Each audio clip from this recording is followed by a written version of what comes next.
Borders has filed for Chapter 11 bankruptcy, and many stores are closing around the Southland. Valley View's Brittany Johnson was out with shoppers this weekend at the Sherman Oaks store and has more on the story. Heads up to all the Angelenos holding gift cards to Borders books. You may want to use them sooner rather than later because the company has filed for bankruptcy. Bargain hunters were out in force this weekend as liquidation sales continued to take place at 200 Borders locations. Huge store closing and everything must go posters covered the windows at this location in Sherman Oaks. Many sections inside the store were already picked over with shelves left bare and items such as notebooks, journals, and photo albums strewn about. Most items were discounted 20 to 40% with markdowns expected to increase in coming weeks. Customers are sad to see their local bookstore closed and have mixed feelings about having to make their purchases online. Now we have no place to go sit down and read a book and have a cup of coffee. I have to admit that probably one of the reasons it's closing is for people like me who buy books online, music online, but I'm going to miss it. It's going to be really sad for us, and I think my alternative is just to buy online now because I don't even go to Barnes & Noble, I always go to Borders.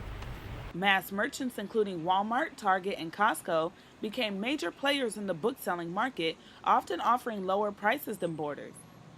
At this Northridge location, customers are glad to hear that this store will be one of the few that remain open. We come here every week to shop. It's convenient, and we just enjoy being here. But Borders maintains that it is not done for good.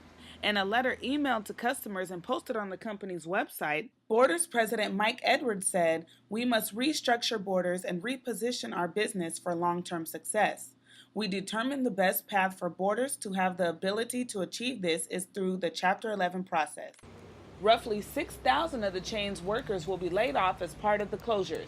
About 1/3 of the booksellers' locations are expected to close by the end of April, and 21 underperforming stores will close right here in Southern California, including this one right behind me in Sherman Oaks. It looks like other bookstores are following suit. The Barnes & Nobles in Encino has closed, and as I just reported, the Borders in Sherman Oaks is also closing, leaving some people without a local bookstore. Back to you guys. A Bell City Council candidate died suddenly after contracting the H1N1 virus. The 34-year-old has been in the running for one of the city council's empty seats. Miguel Alejandro Sanchez's family said he complained about the stress of the election and was suffering with flu-like symptoms. While campaigning door-to-door, Sanchez was rushed to LA County USC Medical Center. He was pronounced dead shortly after he arrived. Bell residents held a candlelight vigil for the candidate. Sanchez's name will still remain on the ballot. Private investigators have been put in charge of a search for a San Diego State student missing in Spain. Austin Bice was outside a Madrid nightclub in February when his friends last saw him. Another SDSU exchange student reported Bice missing after the morning Bice was denied entry to the club. Bice was allegedly not allowed in because he was too intoxicated. His parents have recently hired private investigators featured in a television show on the Discovery Channel. SDSU held a vigil for Bice on Monday and released a statement saying college students are doing everything they can to help in the investigation.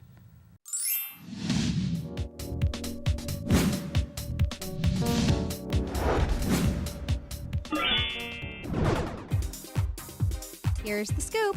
Pejman Mokhtari with the entertainment news. Kim Kardashian has a new single and some flicks are doing well. Thank you, Julissa. French authorities have announced that Christian Dior designer John Galliano will stand trial for anti-Semitic remarks he allegedly made. People were already lining up for the Paris Fashion Week, so the scandal came at a bad time. Fashion's elite gathered for the Dior show, but it was not the clothes that everyone was talking about. Galliano was fired only days after a video showed him praising Adolf Hitler and making anti-Semitic slurs. It is illegal in France to make such hateful statements. The designer could spend 6 months in jail.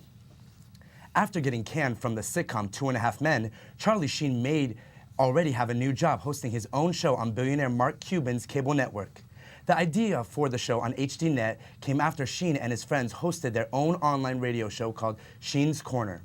During the show, Sheen spoke about his latest family troubles and had some words for his sons and estranged wife. Daddy loves you, and if you're watching, tell Mom to leave the room. It's on. Sheen's show was watched by over 600,000 viewers and featured the star's popular one-liners. Cuban says it's uncertain whether it will be a full show and it will come down to what Sheen wants to do. Former presidential candidate Mike Huckabee's comments about Natalie Portman's out-of-wedlock pregnancy are getting a lot of buzz. As a guest on a conservative radio show, he said the actress is setting a bad example for glamorizing single motherhood. However, he says people are getting the wrong idea about his comments. Huckabee says he was just reminding people that not every unwed mother is a millionaire who can support a child on her own. He also added that he is happy she is planning on marrying the baby's father. Huckabee is on tour to promote his new book, A Simple Government. Reality star Kim Kardashian recently entered the music industry with her new single, Jam, Turn It Up. The single was written by songwriter The Dream and has a bass-heavy beat. The single has received mainly negative reviews on Kardashian's vocal performance. That means she can't sing. Daily Field reports the single as completely stupid and sounds like she was afraid of the microphone. Other reviewers call the beat amazing, but the lyrics and vocal performance as nothing stellar. A Chameleon puts an interesting twist on this week's box office numbers. Rango came in #1 with theaters last week, earning $38 million, the strongest opening so far in 2011. Coming in second, The Adjustment Bureau, which made $24 million during its weekend debut. And that's it for entertainment. Now back to more news.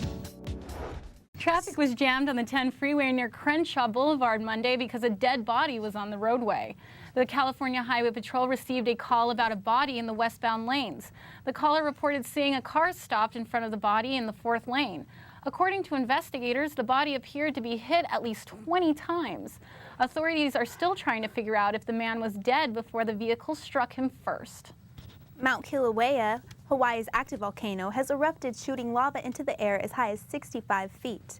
A new opening in the ground was formed after part of the floor of the crater collapsed. The eruption has filled the area with molten rock and flowing lava.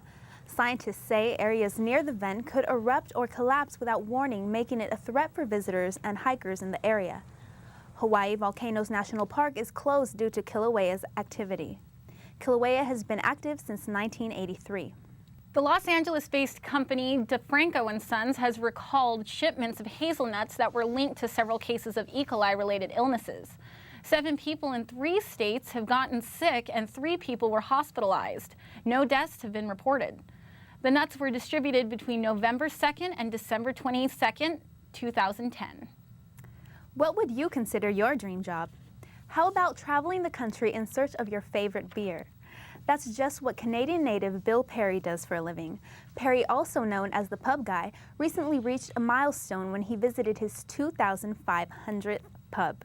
The beer aficionado is a columnist for Pub magazine. Perry has written 7 books on Canadian pubs since he began traveling in 1999. That's it for us. Thanks for watching Valley View News and have a great day.